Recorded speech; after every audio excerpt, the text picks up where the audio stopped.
faut savoir que quand le cheval arrive sur l'hippodrome, il descend de son camion, on le contrôle aussitôt. Ils ont tous une puce électronique qui se situe ici à l'encolure, dans le cou. On vérifie son identité et il y a aussi un petit carnet signalétique avec les chevaux où il y a le dessin du cheval et on voit toutes les précisions des poils, etc. Vous savez, s'il y a un poil blanc ici, etc. Tout est noté. On vérifie l'identité toujours en arrivant. Et ensuite, sur ce carnet, il y a ces vaccins aussi. Il y en a 2 qui sont obligatoires. Et si les 2 ne sont pas inscrits, il ne peut pas rentrer sur l'hippodrome. Et s'il y en a un qui est dépassé d'un délai d'une journée, il n'a pas le droit de venir courir non plus. C'est très réglementé. Donc le cheval vient ici, il a été contrôlé. Il va dans son box qui lui est attribué. Ensuite, il va faire son échauffement. Ici, au trot, c'est un hit à peu près 1 heure avant la course. Il retourne dans son box, il se repose un petit peu. Et après, il part pour la course. Alors, s'il gagne la course, il est automatiquement pris au Célivarium, c'est-à-dire ici. Je vais vous expliquer après. Et après, il y a un tirage au sort qui prend dans les 5 premiers un cheval au hasard en plus du premier. Dans chaque course, c'est différent.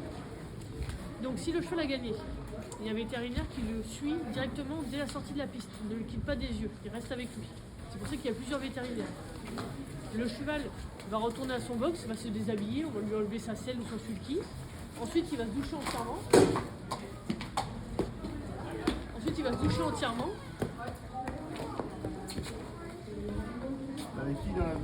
Là, il va signer les petits papiers, la personne va signer les papiers pour dire qu'il était bien pendant du contrôle. Donc le cheval va prendre sa douche, il va récupérer de sa course, à peu près 40 minutes.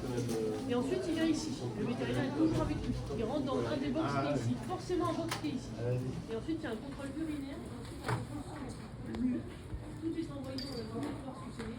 Et vous n'allez pas vous toucher à terre. Et on touche le carton.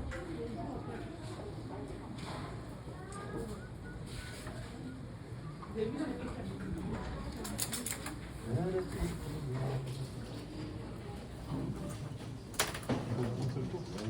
Alors, un cheval ne court qu'une seule course par jour.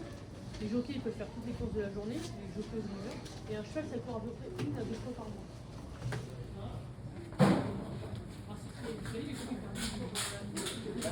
Allez, rentre bien.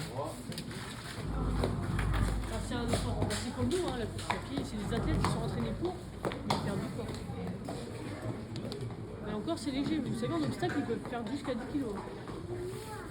Ah ouais.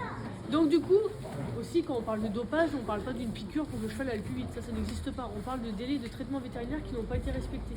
Vous savez, un cheval, ça a le droit d'être soigné s'il a un petit bobo, un rhume, ou je sais pas, on a le droit de le soigner. Par contre, 10 jours avant la course, il doit être en pleine possession de ses moyens naturels pour venir sur un hippodrome. Ne pas être malade ni n'avoir été traité. Vous savez, il y a des cas de dopage qui sont arrivés pour des erreurs dans les écuries. Il y a un cheval qui était malade, c'est arrivé il n'y a pas longtemps. Il a eu un traitement dans sa mangeoire. Le cheval a mangé, mais il reste toujours un peu de produit dans la mangeoire. Le cheval est parti le lendemain de l'écurie. Il y a un salarié, il a mis un autre cheval à la place dans le box. Le cheval, il lui redonnait à manger dans la mangeoire, sauf qu'il restait des particules du traitement. Donc lui est devenu positif, il a couru 2 jours après, il a été pris au contrôle vétérinaire, dopage. Et là, c'est amende et sanction. Donc si au début ça arrive la première fois, on a une amende. Et après, si ça récidive, on peut sanctionner l'entraîneur de retrait de licence ou suspension. Ah oui, c'est très réglementé. Et les jockeys, c'est pareil, ils ont des contrôles aussi. Alcoolémie et aussi pour les régimes. Un jockey, il doit pas savoir aider de produits pour perdre du poids, par exemple. S'il doit faire 55 kg, il doit se débrouiller, mais ça doit être naturel. Donc voilà. Vous avez des questions par rapport à ce point-là? Si on venait avec la selle et l'équipement. Alors, juste la selle. Quand on voit 55 kg, le jockey doit faire 55 kg avec sa selle. Mais une selle, il faut savoir que ça veut faire 200 grammes. C'est juste, en fait, en course, vous voyez, ils sont tout le temps debout. C'est juste les étriers qui comptent. La selle, en finale, elle ne sert pas à grand chose, quoi. Mais c'est sûr que c'est plus confortable. Si le jockey il fait naturellement 51 kg, il va prendre une grosse selle, c'est mieux pour lui. Voilà. Fait monter avec une selle comme ça, c'est pas terrible. Bon, ils le font, mais bon, c'est pas confort. Donc voilà. D'autres questions? On va descendre. Alors faites attention, on va croiser encore des chevaux.